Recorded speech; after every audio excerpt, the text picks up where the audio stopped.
Peoples party 18वीं तरमीम पर बातचीत के लिए तैयार। सिंध के वजीर बल्दियात ने बड़ा इशारा दे दिया, पाकिस्तान से कुछ अहम नहीं, फेडरेशन की मजबूती के लिए कुछ छोड़ना भी पड़ा तो पीछे नहीं हटेंगे, नासिर शाह का मौक़िफ़। PTI की सूरत में मुल्क पर अजाब नाजिल है, जान छुड़ाना फर्ज बन गया, पहले तहरीक अदम एतमाद लाएंगे, अगले वजीर आजम का फैसला बाद में हो जाएगा। डूबती कश्ती देखकर वज़रा भी कूदने को तैयार हैं, मरियम नवाज ने बड़ा दावा कर दिया।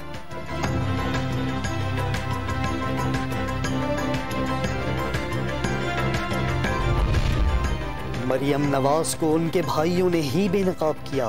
पनामा के मामले पर कतरी खत जैसी कहानियां सुनाते हैं, बताएं कम उम्री में जायदादें कैसे बना ली, फारूक हबीब का सवाल। नैब का किसी सियासी जमात, गिरोह या फर्द से कोई ताल्लुक नहीं, चेयरमैन नैब की फिर दो टोक वजाहत। करप्शन के खिलाफ नैब की कारकर्दगी शानदार करार दे दी।